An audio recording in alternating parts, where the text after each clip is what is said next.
Saya Mesyuarat Yang Berhormat Maran.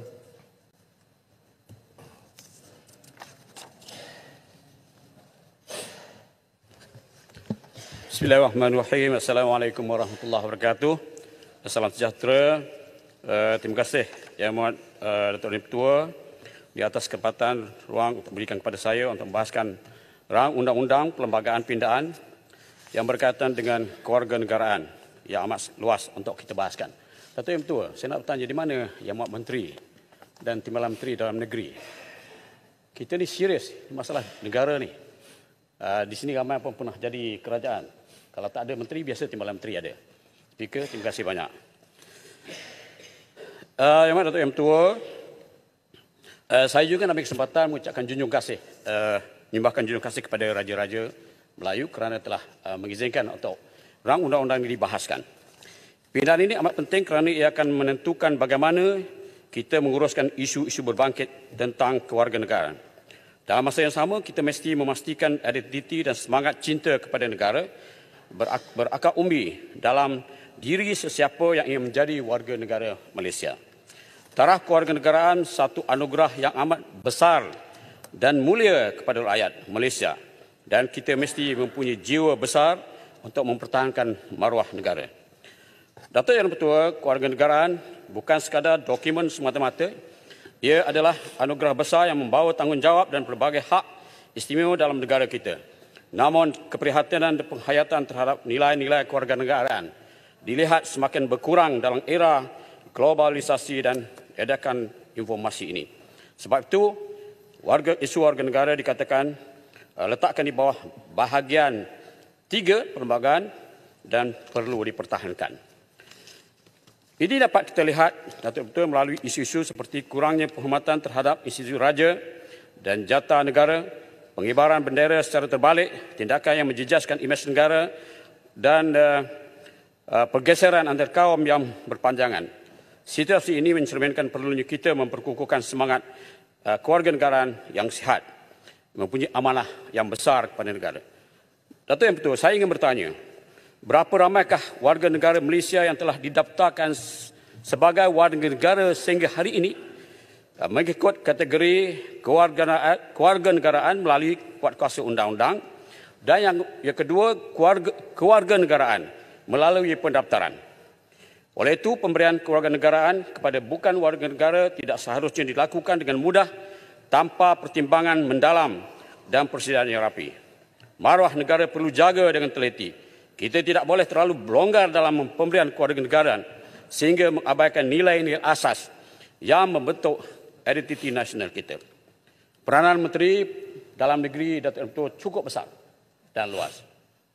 Kita nak pastikan supaya tanggungjawab ini mesti dijaga dan jangan ambil kesempatan yang tidak menentu sehingga kita boleh menghancurkan negara kita dalam beberapa aspek yang tertentu. Memang benar bahawa kemasukan pekerja asing menyumbang kepada ekonomi, tetapi kita mesti memastikan ia tidak merosakkan negara. Saya ingin tahu, Datuk Yang Ketua, sehingga kini berapa ramai pekerja asing dalam negara kita? Yang kedua, berapa ramai parti di negara terkini? Dan berapa ramai pendatang asing yang masuk secara sah telah hilang daripada radar negara dan mereka menjadi parti pendatang tanpa izin. Dan akhirnya mereka berkahwin dengan rakyat Malaysia. Lahir anak yang tidak menentu. Akhirnya timbul masalah. Bagaimana kita nak memberikan kewarganegaraan kepada mereka? Datuk Yang Ketua merujuk kepada perkara 15 pasal 1C berkenaan penetapan untuk mempunyai pengetahuan yang mencukupi dalam bahasa Melayu sebagai langkah proaktif, bermaksud bukanlah pengetahuan tentang bahasa Melayu, tetapi pengetahuan tentang negara ini, selok-belok negara, undang-undang negara, kerajaatannya dalam bahasa Melayu. Dan saya ingin mencadangkan supaya kita melaksanakan beberapa perkara. Yang pertama, menginstitusikan pendidikan untuk negara baru. Dan yang kedua, memperkenalkan ujian kecekapan bahasa Melayu. Yang ketiga, menyertakan modul budaya Malaysia dalam proses ujian. Permohonan akan didedahkan kepada nilai-nilai dan norma masyarakat kita yang berbagai kaum dan budaya dan memastikan mereka bukan sahaja fasih berbahasa tapi juga memahami dan menghormati budaya tempatan. Saya juga menyokong penuh keistimewaan yang diberikan kepada kaum ibu wanita dalam pembinaan perlembagaan ini, pembinaan rang undang-undang ini. Langkah-langkah ini penting, Ketua Yang Pertua, untuk memastikan permohonan keluarga negara bukan sahaja memenuhi syarat teknikal, tetapi juga bersedia menjadi sebahagian daripada masyarakat Malaysia secara holistik. Integrasi nasional dan komunikasi berkesan adalah kunci kepada keharmonian negara untuk berterusan. Saya minta agar aspek penguatkuasaan mesti diutamakan. Hari ini banyak penyelewengan berlaku. Bukan sahaja mengeluarkan kad pengenalan, kerana ada sindiket-sindiket tertentu yang mengeluarkan kad pengenalan secara penipuan. Akhirnya ramai daripada warga asing yang mendapat kad pengenalan. Sebab itulah, dalam aspek keluarga negara ini suatu perkara yang cukup penting, amat penting, Datuk Yang Pertua. Maka aspek penguatkuasaan mestilah diutamakan. Saya mengambil kesempatan sini, Yang Pertua. Terima kasih banyak kerana mengizinkan saya turut membahaskan perkara ini. Saya minta kerajaan memberikan perhatian yang serius supaya kalau perlu kita pertimbangkan kemudian, sebab Majlis Raja hanya berkenan untuk kita bahaskan ini dalam Parlimen.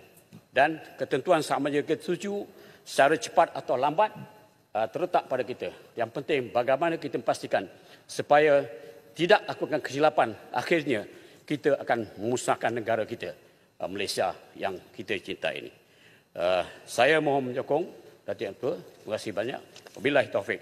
Wassalamualaikum warahmatullahi wabarakatuh.